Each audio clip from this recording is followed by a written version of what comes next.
Kuku Mizami, Dini video maro, RN, A1 level, dossier N, document 1, lesson N, Tingas at T, a pint Nico, Satoma Shipare. The a pint Majaro, Barico Sapili Layamle solution, website ma, signed up loaded a car, form ni PRA a car, registration ni loaded a car ma, low at day, a chat electrical, ပြင်သစ်လို့ဘယ်လိုဖြစ်ရမလဲဆိုတာ share လုပ်ပေးသွားမှာဖြစ်ပါတယ်။အဲ့တော့ပထမဆုံး website ကလေးကိုဘယ်လိုမျိုး sign up လုပ်လဲဆိုတာကိုကြည့်ကြရအောင်။ဒီနမူနာပေးထားတဲ့ website ကလေးက www.interlingua.com ဆိုတဲ့ website ကလေးဖြစ်တယ်။ဒီ website ကဘာအတွက်လဲဆိုတာကိုဆက်ကြည့်ရအောင်။ Apprendre et pratiquer les langues avec une communauté mondiale apprendre ဆိုတာက to learn လေ့လာဖို့ a ပြီးတော့တဲ့ practice to practice လေ့ကျင့်ဖို့ les langues ဘာသာစကားတွေကိုလေ့လာမယ်လေ့ကျင့်မယ် avec ဆိုတာကနှစ်အတူဘာနှစ်အတူလဲဆိုတော့ ion communauté ဆိုတာက community ကိုပြောတာ mondial ကကြတော့ global ပေါ့နော်အဲ့တော့ global community တစ်ခုနဲ့ဒီ language တွေကိုလေ့လာကြမယ်လေ့ကျင့်ကြမယ်ပေါ့ပြီးတော့နောက်တစ်ခုထပ်ရေးထားတာပါလဲဆိုတော့ 9 millions de personnes ဒီမှာသုံးနေတဲ့ user တွေက9 million တောင်ရှိတယ်တဲ့နောက်ပြီးတော့အသုံးပြုတဲ့ဘာသာစကားကဘယ်နှမျိုးတောင်ရှိလဲဆိုရင်တဲ့ 38 langue 38ဘာသာစကားလောက်ကိုဒီ website ထဲမှာပြောနေကြတယ်ပေါ့နော်အဲ့တော့ဒီ website ကအဓိကအားဖြင့်Facebook တို့ Twitter တို့လိုမျိုးအချင်းချင်း information ကိုယ့်ရဲ့ personal information တွေ share တာမျိုးထက်သူကဘာအပိုင်းကိုသွားလဲဆိုတော့ဘာသာစကားတွေလေ့ကျင့်တာတခြား user တွေစီကနေပြီးတော့ဘာသာစကားတွေလေ့လာတာဒါမျိုးတွေကိုလုပ်ချင်လို့ရှိရင်ဒီ website ကိုဝင်လို့ရတယ်ပေါ့သဘောကအဲ့တော့ဒါလေးကိုနားလည်ပြီဆိုတော့ဘေးကိုဆက်ကြည့်အောင်သူကဗာပေးထားလဲဆိုလို့ရှိရင် inscription gratuit inscription ဆိုတာက registration လို့ပြောတာ gratuit က free အခမဲ့အဲ့တော့ဒီ website ထဲကိုဝင်ဖို့အတွက်သူက registration တော့လုပ်ရမယ်ဒါပေမဲ့ဒီ registration လုပ်တာက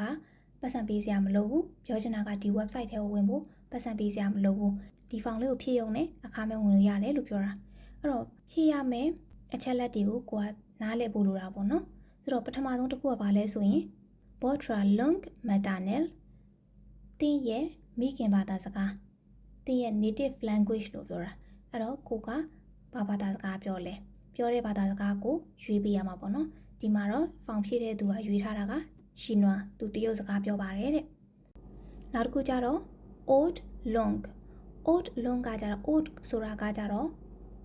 other လို့ပြောတာအဲ့တော့တခြားဘာသာစကားတခြားဘာသာစကားဘာပြောလဲဆိုတော့သူက anglais တဲ့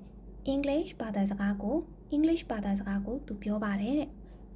ကဲနောက်တစ်ခု vous apprenez ဆက်ပြီးတော့အတန်ထွက်လိုက်တော့ vous apprenez လေ့လာနေတဲ့ဘာသာစကားဘာလဲဆိုတော့တဲ့ français ပြင်သစ်ဘာသာစကားကိုလေ့လာနေတာတဲ့နောက်ထပ်ဖြစ်ရမှာကတော့ votre âge အသက်မင်းရဲ့အသက် vous avez မင်းရဲ့အသက်ကတော့တဲ့ဒီမှာ20ကနေ30အတွင်းလား30ကနေ40အတွင်းလား40ကနေ50အတွင်းလားစသဖြင့်အဲ့ဒါကိုဒီမှာရွေးပေးလို့ရတာပေါ့နော်သူကတော့20ကနေ30အတွင်းဆိုပြီးပြောထားတယ်နောက်တစ်ခုကျတော့ votre adresse email သင်ရဲ့ email လိပ်စာအဲ့တော့ကိုယ့်ရဲ့ email လိပ်စာကိုဖြည့်မယ်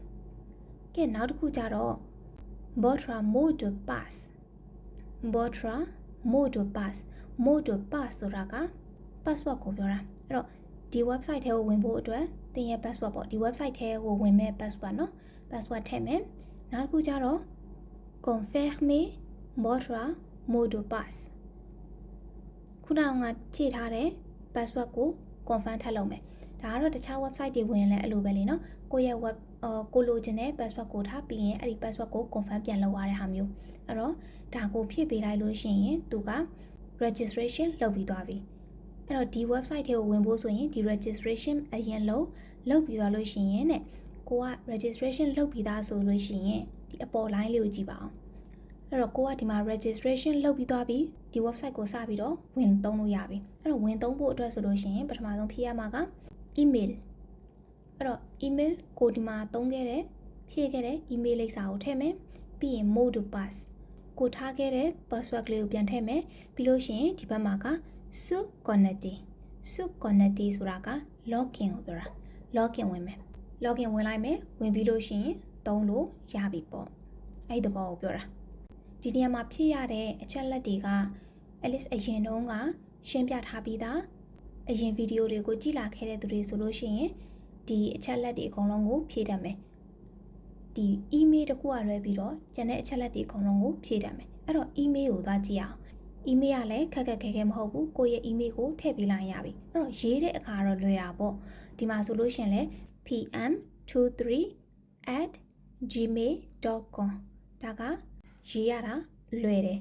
နောက်ပြီးတော့ပြောရတာလည်းလွယ်တယ်ဒါပေမဲ့ဒါက Alice တို့က English လို့ပြောနေတာ email ကို English လို့ဖတ်နေတာပြင်သစ်လို့ဖတ်ရမယ်ဆိုလို့ရှိရင်ကြတော့လိုအပ်တဲ့အချက်ကလေးရှိလာပြီပြင်သစ်လို့ဖတ်မယ်ဆိုရင်ကြတော့ဘယ်လိုဖတ်ရမလဲဆိုရင်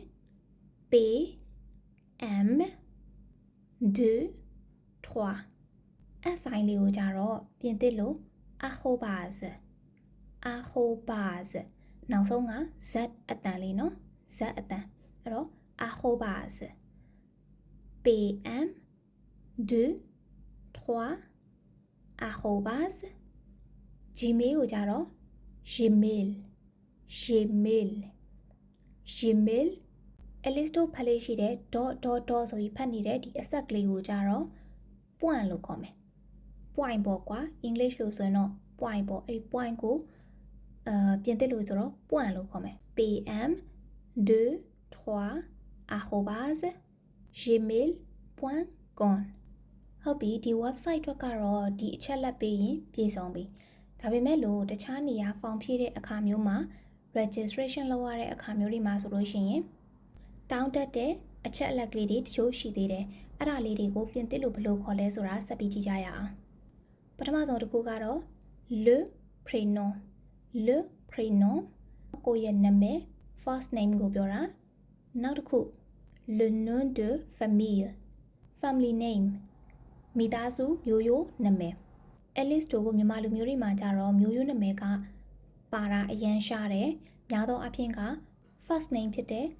le prénom မှာဖြည့်ပေးလိုက်ရင်ရပြီကဲနောက်တစ်ခုကကြတော့ la nationalité ကိုယ့်ရဲ့ nationality ကိုဖြည့်ပေးရမယ်နောက်တစ်ခုကကြတော့ la date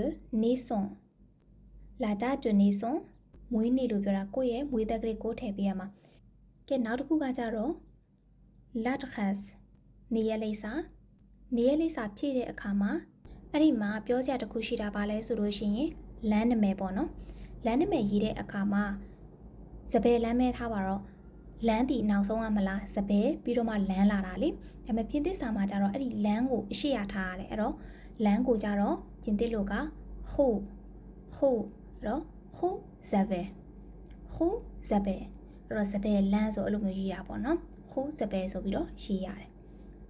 ကဲနောက်ဆုံးတစ်ခု le numéro de téléphone ကိုယ့်ရဲ့ဖုန်းနံပါတ်ဆက်သွယ်ရမယ်ဖုန်းနံပါတ်ဆိုတော့ဒီနေ့သင်ခန်းစာကတော့ဒီလောက်ပါပဲနောက်ထပ်သင်ခန်းစာမှာဒီ website ထဲမှာတခြား user တွေကကိုယ့်ရဲ့ profile ကိုဘယ်လိုမျိုးတည်ဆောက်နေလဲဆိုတာကို share လုပ်ပေးသွားမှာဖြစ်ပါတယ်အားလုံးကိုကျေးဇူးတင်ပါတယ် Merci beaucoup à bientôt bisous